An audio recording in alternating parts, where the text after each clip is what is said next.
Look at your environment that you're in right now. Oh my gosh, we've gone interstellar.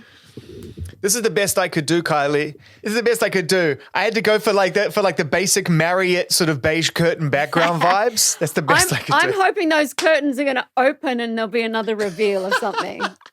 I'm going to open those curtains. You're going to see my neighbor having a shower is what you're going to see. See, all my budget's gone straight up. There's no second level. I don't buy that for a second because you simply cannot say that when you've made an album as rich sounding as this. My gosh. Oh my God, wow. how pretty. Start to finish, just absolutely dripping in tasteful disco. And this is someone who is deep in the disco game. I'm a fan, and as a DJ, deep disco.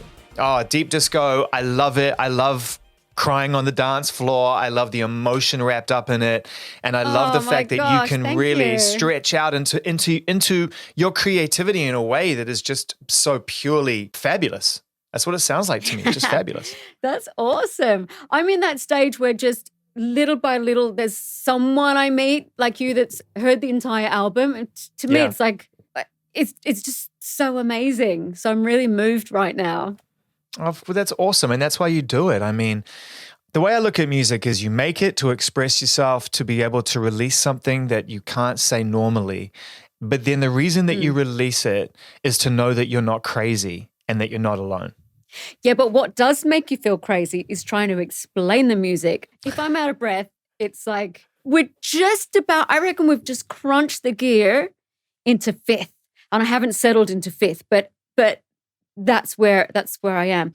So trying to explain something like say something or, it's just, I think you're right. You say it, you create it and sing it to just let it go and do that, which we can't do. You can settle into fifth now, Kylie, because we're just going to talk about music and about life, and we're just going to have a really honest, really straight up conversation because I love this album. So I'm starting out, and I'm a fan because we met a few times before, and I've sort of bumbled my way through various other conversations with you. Yeah. Going through your life's work, focusing on music right now, I realized something, and I hope you take this in the best way possible. You are beautifully weird. You have made so many strange twists and turns throughout your career. And it's like you realize it when you look back at this body of work, just how adventurous, hard in the moment to see it because every record exists in its own terms.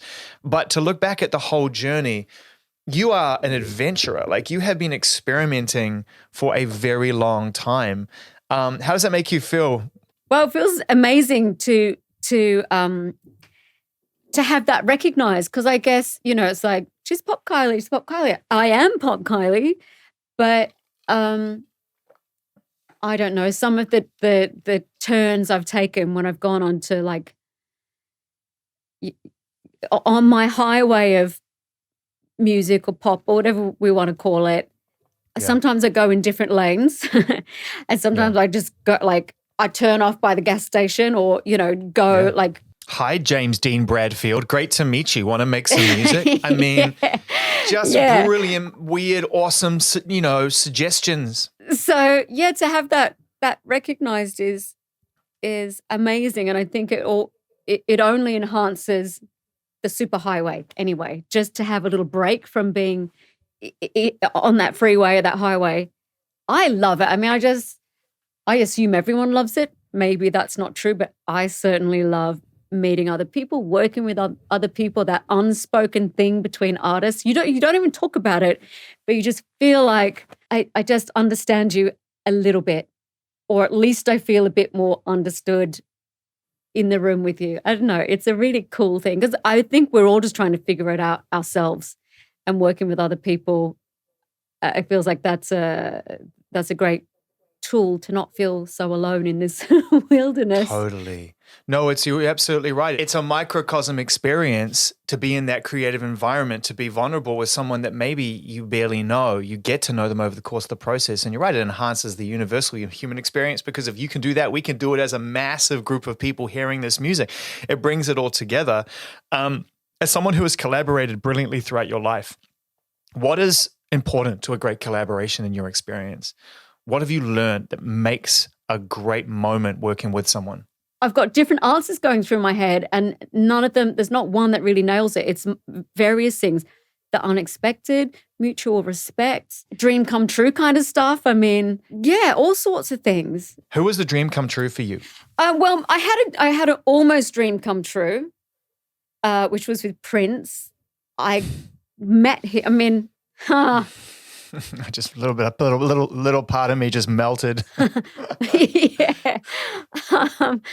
I mean, as a 14-year-old hormonally charged music maniac, Prince was just it. And then I went to see his show, early 90s at Earl's Court, R.I.P. Earl's Court, and got to meet him afterwards. And I don't know where I plucked up the courage from, but I said, I'm making an album I don't know what I said. I have no idea. This is before phones and stuff. You just went in. Oh my God. I mean, yeah, I'm more gutsy than I kind of make out sometimes, even to myself. So yeah, so we just kind of hung out.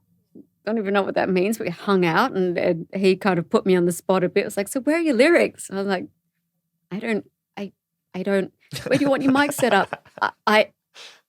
It was too weird, and I must have seen him a couple of nights. I wish I had, like, without phones, the memories, there's just bits. I can't really remember how many days it was over or whatever. And so I just like wrote some lyrics. I didn't even write songs then. I mean, I kind of wanted to, but I didn't really. And gave him some lyrics. And this is just so the old days. I love it. I guess there was I spoke with him on the phone, I think, and he said, so my driver's going to drop over the cassette. And the driver arrives. One of those Home Alone moments, bing bong on the apartment. There's no one to share this with. There's a cassette in my hand with Prince singing a song called Baby Doll that I kind of was involved with, but he just, he who slept 4 hours a night or something and just created stuff the rest of the other 20 hours. Yeah. And so that was my almost. We didn't record it. I visited him in I don't know. Well, actually, I do know. I suggested it to my label, and I think he would have wanted to do it all, and they weren't into that. So that was that. And I might have been kind of gutsy, but I wasn't, I don't know. I wasn't sure enough of myself to say no. Push back on that, right? But tell me, you still have the cassette. I don't know where the cassette is. I don't know. But I did an interview with someone the other day, like a real music buff in Australia, and he said that apparently the estate, you can only imagine how much music there is that he created. And so I think he said that they have it, or he heard they have it, but until I know that, I don't know. I'm sure I'll unearth it somewhere. Yeah, that wasn't a dream come true, but close to dream come true. Close to. Things that make perfect sense, like Robbie Williams and I in 2000. Game changer. Game changer. Doing Kids is like, you're both there and it makes sense. And then Nick Cave and I, it's like, well, you're there and you're there, but somehow you meet perfectly in the middle. You've always been this artist, I think, that artists across the board really admire. And I think a part of that is because as someone who really landed on the world stage on television on a huge TV show, massive moment for you as a young person, you turned to music, and a lot of your peers tried music. Most of the cast at that time had a crack at it. Yeah. You stuck at it, and you have made it really ultimately the constant narrative throughout your creative life is the music as opposed to the other things. The other things ended up working within the music. And I think that's something that artists really love and respect about you, is that you always come back to music. So as you release your 15th album right now, was it always music? Did people get it wrong when it was Neighbours? Was it always music? Do you know what? I think it always was, because I do remember being like 8, 9, even to 10, like So I was 10 in 78.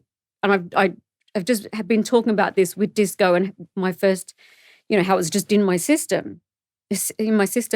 But I did have this little daytime fantasy when I was young, I reckon maybe 8 or 9, that the father who lived next door would hear me sing and that he would be a record producer.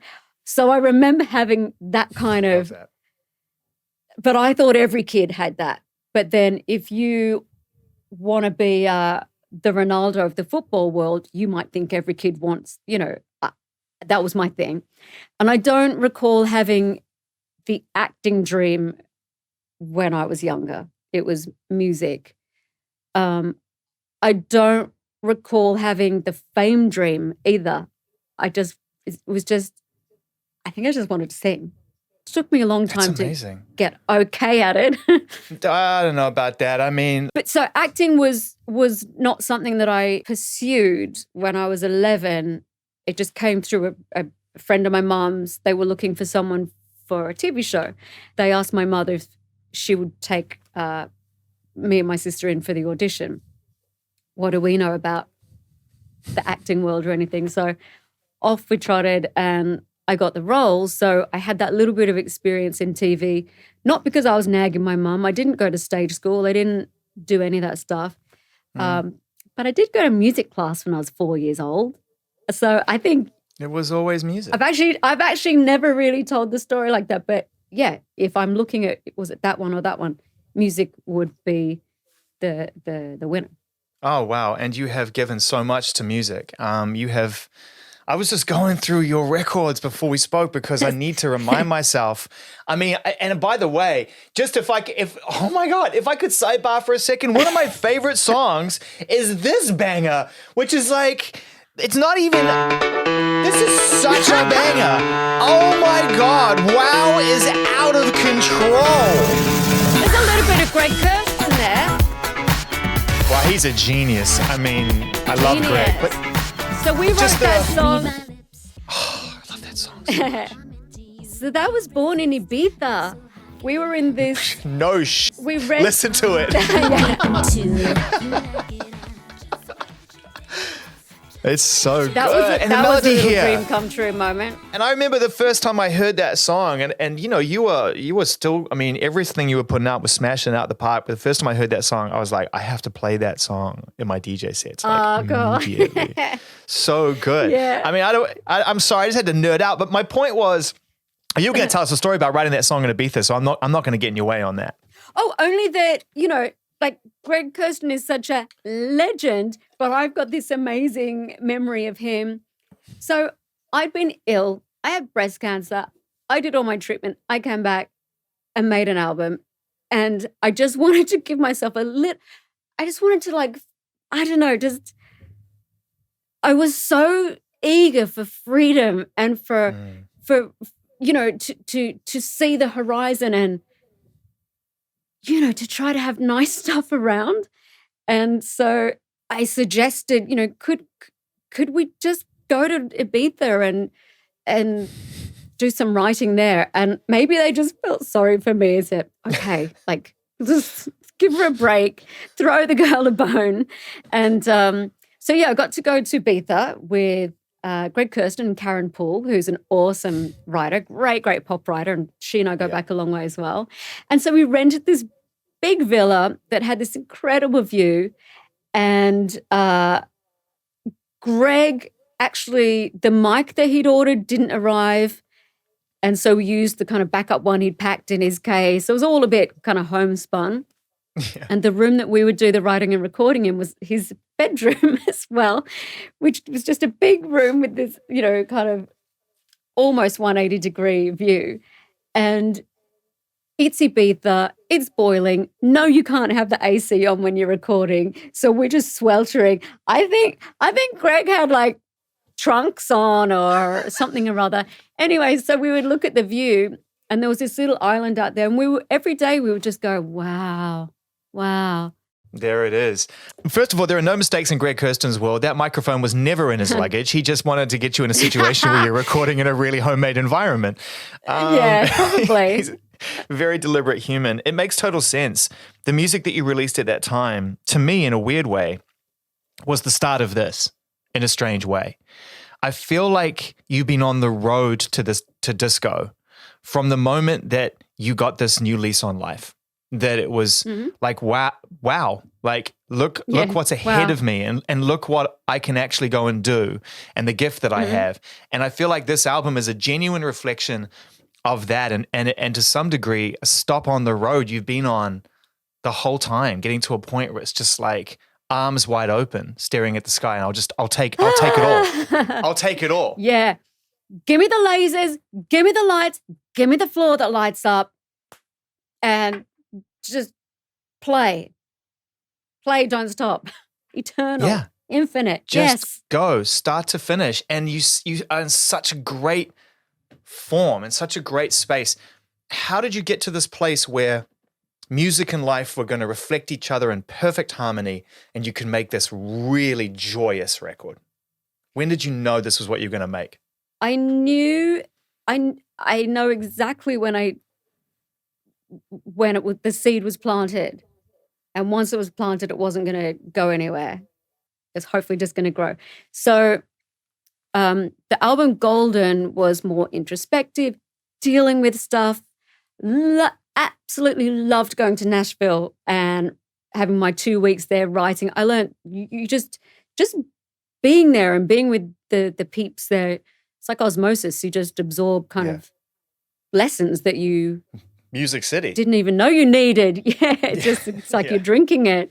Yeah. And so that did mirror my life then, in that I was just trying to get back on terra firma.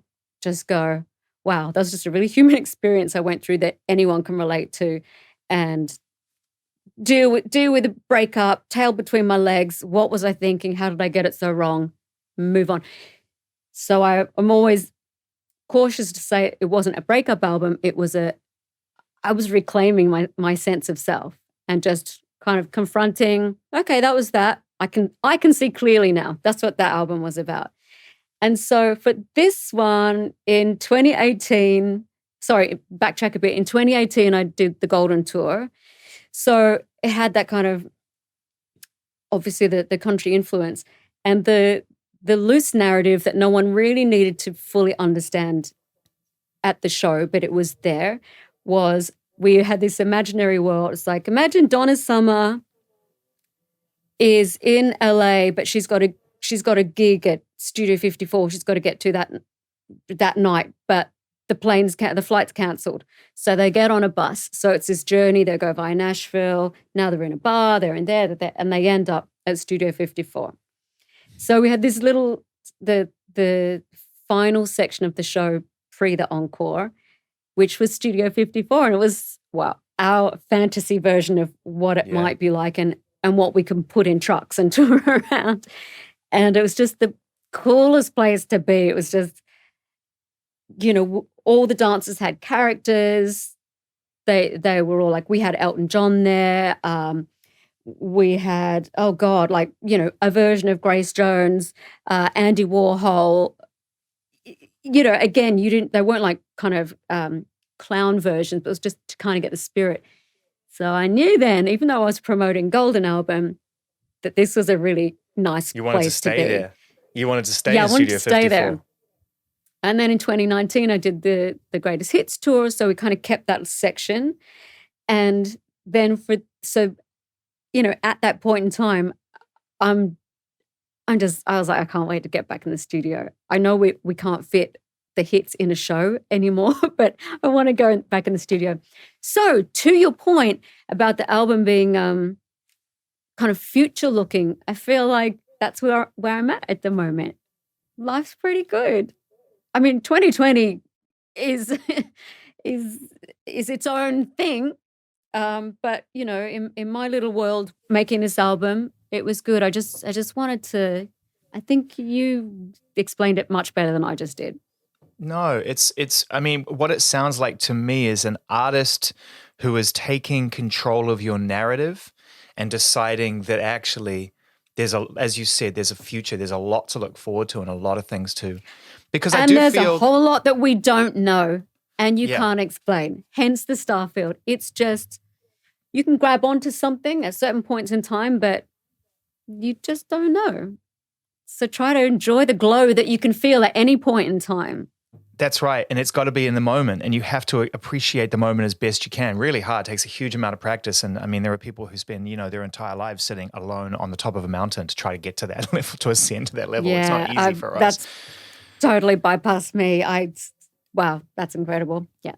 What's fascinating to me is that there's a sense of protectiveness that your fans, that we feel toward you at times. I think because you've always been so honest and upfront through your music. When you've had a hard time, you put it in your music. When you had a really hard time with your health in the middle of the first decade of the new millennium, you were so honest and upfront about it, so inspiring about it. But it was in everyone's nature to want to support you, and that can lead to a place where people want to overprotect, right? Even though we don't know you, we want to overprotect. And I wonder sometimes, even with the best of intentions, given how this record sounds, whether that can be heavy sometimes to feel like people are constantly looking out for you and worried, and you become this kind of source of concern when you're like, actually, I'm good. I'm making my music. I'm living my life. This is my journey. For you and for people in the UK and Australia and maybe some other places, that being pretty much in their lounge rooms twice a day before the World Wide Web, when really stuff that made it into your home was on the one TV in the house, that I think that's the other reason people feel protective of me. And I treasure that. I think that's incredible. Does it limit me in any way? I just try to mind my P's and Q's, which I don't when I'm not in public. I mean, there's the inner kind of trucker in me comes out. But there is your presentation to the world. But I do think after 30 something years, unless you're Meryl Streep or the best actor in the world, you can't pretend, and people see through that, and people can read your truth anyway. So they've given me their hearts, and it makes sense for me to want to give that. There's interruptions that can get in the way when there's the people or situations or press or whatever it is that want to interrupt that flow. But I think those things aside, that flow of love is incredible. It's beautiful. It's incredible. Yeah. It is. I mean, when you stepped on stage at Glastonbury, and then it wasn't just even the don't crowd. even. It wasn't even just the people in attendance, which was, I've never seen anything like it. It was, and I've been a lot. And I'm watching this, but I'm watching this on TV with everybody else because I'm not even there. Yeah. And then I realize I'm one of 4 million people watching this thing. And it's like to have a moment like that when you realize as a human being, you've touched so many people. That must be one of those moments that you actually allow yourself a chance to just reflect and respect the situation that you're in rather than just keep moving forward. It's so hard for me to break Glastonbury down because it was so many things. But the humanity of it and the connection and the history, that was just it was off the charts. Meantime, I'm thinking, oh my God, don't do that. I was worried about so many things. I was thinking what if we have like a real Spinal Tap moment? There's 5 huge things on this stage. They're just loaded on after David Attenborough, actually. Yeah. Pretty cool. Yeah. That's and, cool. I'm worried about all the technical stuff as well. And things do go wrong with it, especially with the plug and play. But the emotion and the humanity, I mean, that's all you saw was humans. It was just, I will no doubt never experience anything like that again in my life. You said something before that really stuck with me, which was, it wasn't really the acting dream, and it definitely wasn't the fame dream. It wasn't something that crossed your mind when you were a kid. And you have, without a shadow of a doubt, been and lived your life in a way that is so thoughtful and so private and yet so famous. It's a crazy balance of the two. You have You have wrestled your privacy away from everybody in the most dignified way. I kind of have. I've tried to anyway. I think it's impossible to have a solid and definitive line. You've got to have a little bit of give and take, or you just lose the plot. And one day when I actually stop and give a lot of thought to how everything's panned out, I might find, really find the path that I've taken. But I was pretty much thrown into it. I mean, Neighbours was just out of control. I was just happy to have a job and thought it was going to be, I was contracted for between 1 and 12 weeks. I didn't get my dole check because I got a job. And yeah, one thing led to another. And then it was us young kids doing all the interviews, and that was my schooling. I didn't know, no one's ever explained it to me or told me what to do or how to do it. But I like my privacy. You like your privacy, but it's funny because you don't let that desire for privacy get in the way of life experience. That's what I think. Well, I'm really glad that a lot of my life experience was before phones and, everything being filmed all the time. I got to go to the clubs, and if you weren't there, you weren't there. You had to be there and experience it, and I love that. And I hate to sound like that old person that goes on about it, and the kids like, Shanna, yeah, we know there weren't phones, and we know that all of that, but it was so different. I love that I got to do all of that without feeling like you're going to be, it's going to be live streamed somewhere. This brand new album, Disco, as we swing back into the moment and we talk about the vocals and the melodies, and then we talk about the melodies and we talk about the words and we talk about the performance. This is a performance record, straight up. Like everyone has built around you, but you are singing across this whole thing, and you sound like you're having so much fun singing on this whole record. And yeah, except for the day I was nearly in tears. Okay. You raised it. Let's talk about that. Yeah. Okay, so Timu is this beautiful guy and producer who I only know in 2-dimensional form from the waist up. Although we've spent hours and hours and hours and hours and hours. No, but you're right. There's a ton of melody, like lead line melody in this album, which I'm just rediscovering now that we're working on live versions. And I'm going.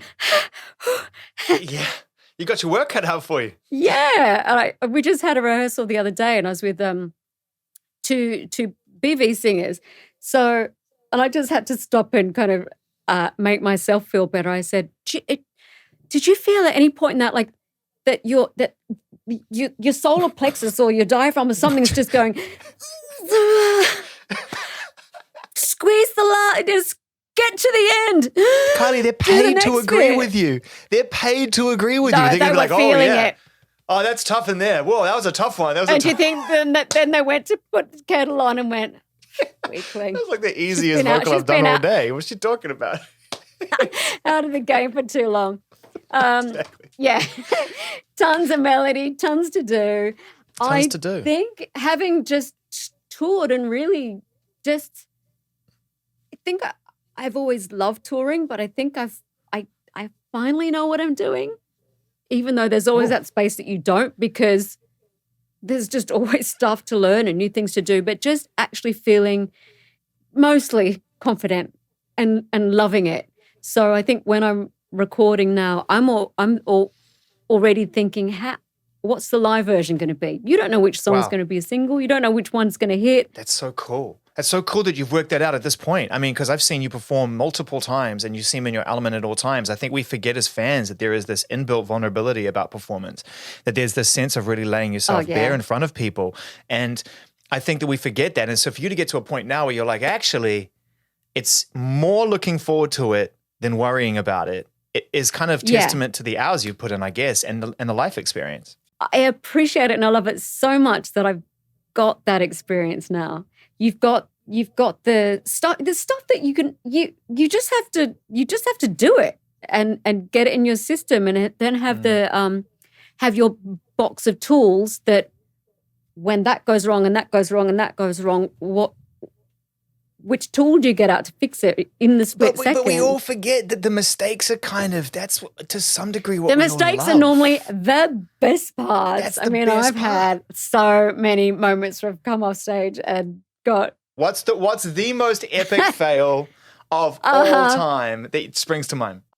Well, I've taken a couple of stacks, that's for sure, which is just, your pride. It just takes an absolute nosedive. That can be dangerous, though. That's not even a blooper all reel dangerous. because that's really dangerous. Like people break things when they fall off stages or fall off, rises or whatever. Yeah, well, I didn't go, into the pit, but so there's that. I would say mostly it's close calls. One was just in Sydney one night.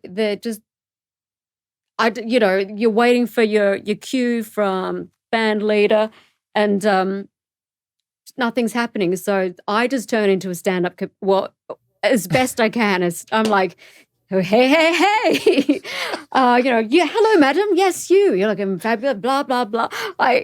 I'm like, who am I right now? But just kind of trying to tread water, and you just kind of glancing over, like someone, what's happening? And then got the heads up that systems broke. It's down, just cover. And I think I covered as long as I could.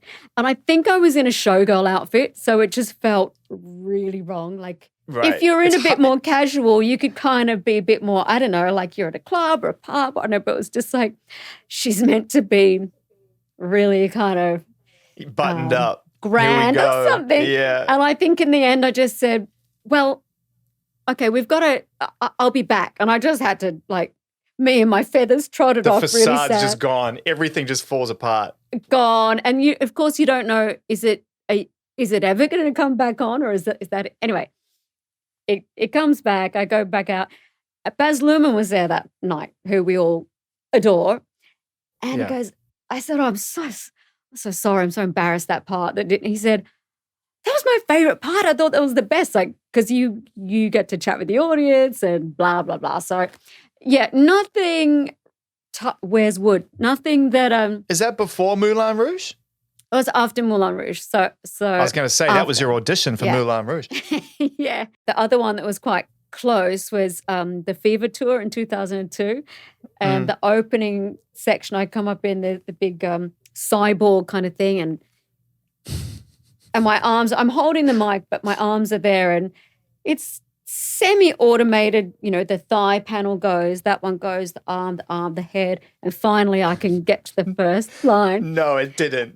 And there's a guy below the stage that presses the button, or each button, and so each night it would be maybe within a space of 2 seconds. So I would know that there it is. There's the next part. Oh, that's a bit but tiny. And so one night, there she is. And, okay. All right, that's a bit longer than normal. You're stuck. Okay,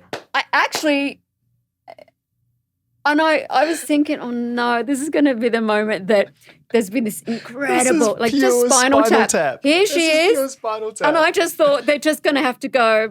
They're going to come out with tools and start to drill it open. They have to start literally prying you open with pliers. But thankfully, there was a plan B, which I didn't know, or maybe there wasn't. They told me there was. But a dancer came over all in kind of robo character and peeled the parts back. Wow. Bonus I had for another that night dancer. where my showgirl outfit, the kind of tail part fell off. One of the crew had to come up. Put it back on.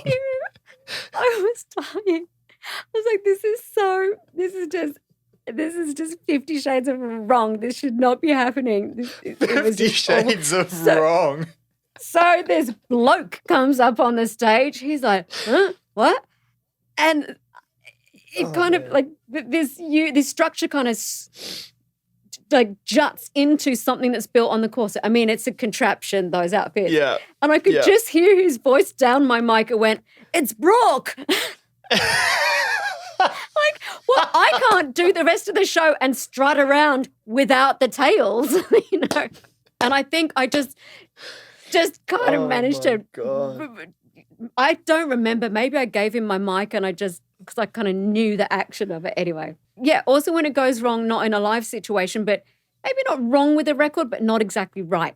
And so you were forced to go, what, where did I, in my heart of hearts, feel that wasn't quite right, or where did I think it was right and it just wasn't, So there's this moment. But that's interesting to me because actually those records often are the ones that time is kindest to.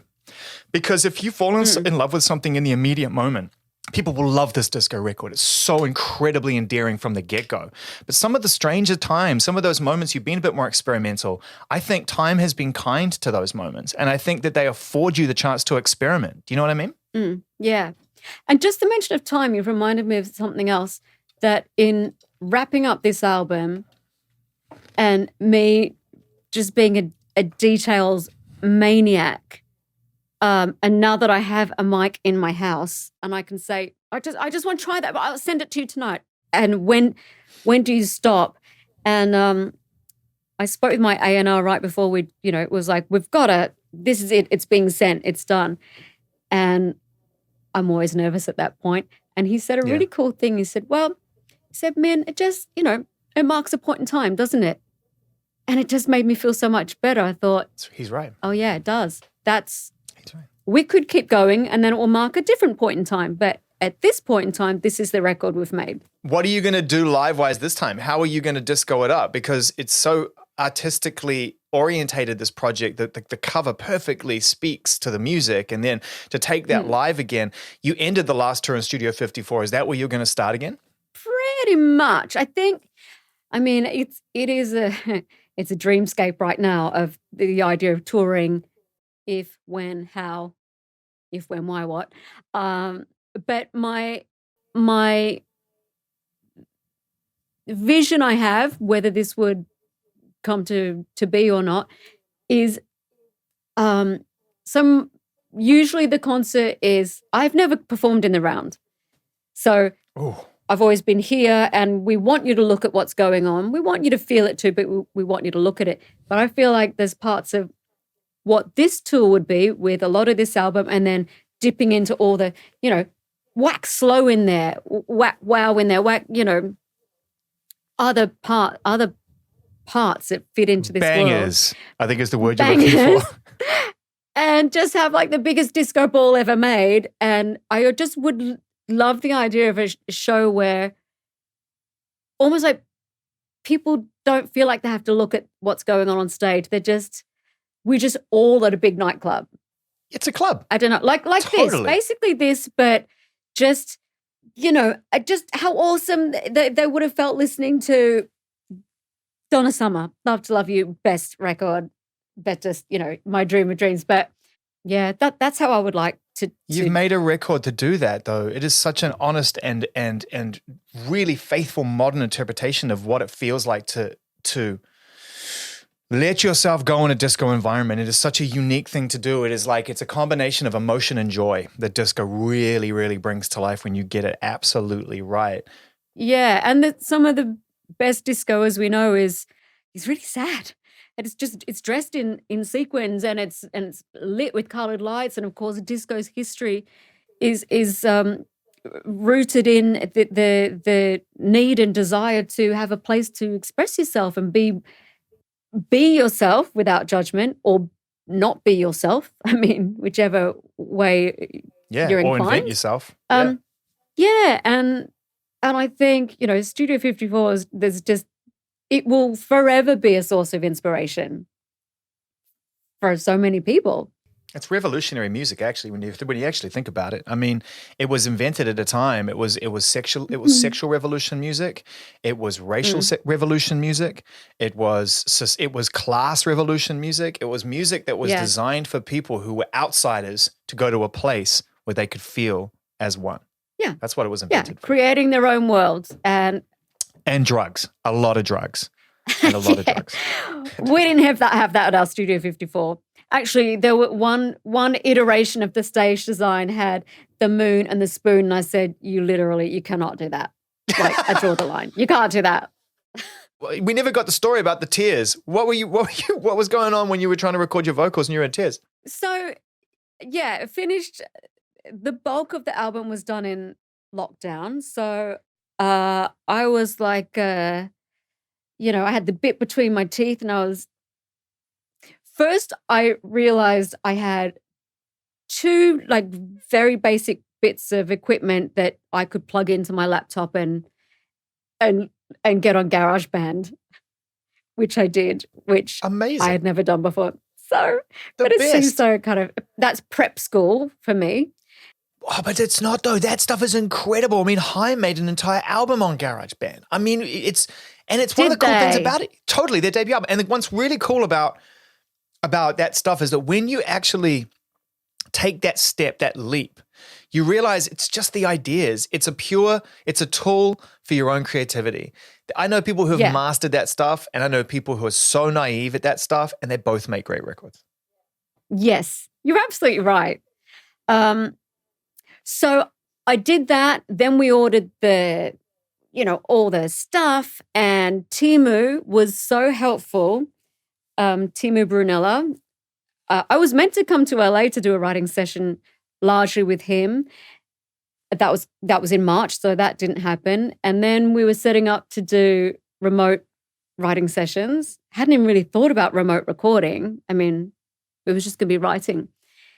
And I was due to start with him on the Monday with LA time. So already trying to figure out how early can you happily be up and how late can I be up? And in the end, he just on that weekend prior or the Friday, he moved his family back to Finland. And he's so sweet. He was apologizing to me and the team saying, I'm really sorry I can't do Monday. I'm moving my family back to Finland. And I just said, like, I don't know you, but I'm so happy for you that you would be going home, that you've got a flight, you can get everyone home. So then we started our sessions with him in Finland, me in London. So we figured it all out. I mean, so between him, Sky Adams, Troy Miller, everyone works slightly differently. There's always like 40 minutes of technical faff,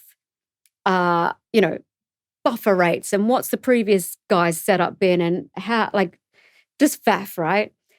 And anyway, I was really into it. It was my coping mechanism with the world being shut down and what now? Yeah, so I was really obsessive about it. But at the same time, just like everyone, just trying to kind of understand the world or just deal with what life was.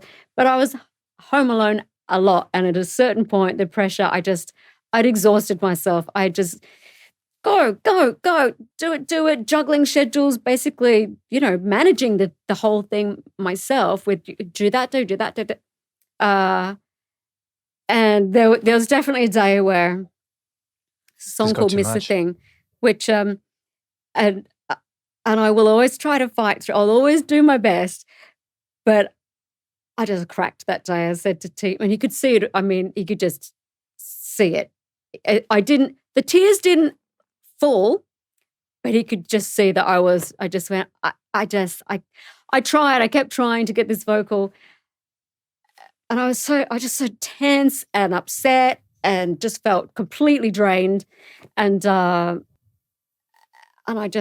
said, I can't do it today. And I hate that. I hate it. I hate feeling defeated by something. That's that trucker. That's the trucker coming out again. Yeah. But turns out he did get the vocals he needed. I said, were they from that, a few days later, I said, were they from that day? He said, yeah. So it's just your state of mind. It actually wasn't what was the vocal I was delivering, but it all got a bit much at one point. And then she came back. But she always does. She always does. And that's what's so remarkable is that you always find a way to bring us something special. Your musical that's so kind journey, of you. Your musical journey is just stacked with amazing moments. and consistency. It's pretty chockers. It's rammed, and it's just consistency throughout. Like you go to every album and you're like, oh my God. Oh, hit, fan favorites, crazy album cut that just is such a deep, deep cut. You seem so happy at this point in your life, and it's been such a life lived. I mean, talk about a beautiful tapestry. Long may it continue. Yeah. Yeah, thank you. What do you put that down to? How have you found this place of kind of peace and stillness and excitement again to be able to make a record like this? Because you can't lie when you make an album like this. It's got to be a pure expression. I was pumped. I was so excited, like, and it really, so much goes back to Golden. Like, Golden was getting back on terra firma, figuring it out, going, I've fallen back in love with this. And it actually, now I'm thinking about it, you're making me think about it more, that I wanted to reach a point where I could lift off, and we did it. So Golden had to work. There's a lot of pressure on that. So that then I could go, right, let's get the jetpacks on and let's go. Let's tee it up. I guess because one of the things is, it's, when is it ever right? What's wrong or right in this craft? And you want, there's only a certain number of notes, but there's endless songs you can create. It's like it's the biggest playroom of all.